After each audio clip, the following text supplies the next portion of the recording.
ఇలా fertilisation process అంతా తెలియడానికి ఒక్క సాంగ్ వినిపించే సరిపోతుంది. చాలా మంచి సాంగ్. ప్రతి నెల ఒక స్త్రీ శరీరం నుండి ఒక చిన్న ఎగ్ విడుదల అవుతుంది. ఒక పురుషుడు స్త్రీ శారీరకంగా దగ్గరైనప్పుడు పురుషుడి శరీరం నుండి మిలియన్ల కొద్ది స్పెర్మ్ విడుదలవుతాయి.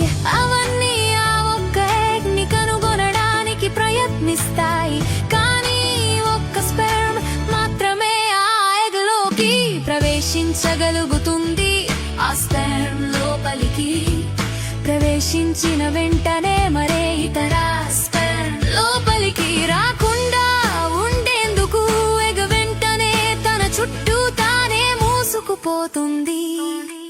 ఎగ్ లోపల స్పెర్మ్ మరియు ఎగ్ నుండి వచ్చిన DNA కలిసిపోతుంది. సరిగ్గా క్షణంలోనే ఫెర్టిలైజేషన్ జరుగుతుంది. ఇది శిశువు యొక్క ప్రారంభం. అప్పుడు ఫెర్టిలైజ్డ్ ఎగ్ గర్భాశయం వైపుకు ఫెలోపియన్ ట్యూబ్ గుండా ప్రయాణించడం ప్రారంభిస్తుంది. కొన్ని రోజుల తర్వాత ఎగ్ చిన్న కణాల సమూహంగా మారుతుంది. దాన్ని బ్లాస్టోకిస్ట్ అంటారు.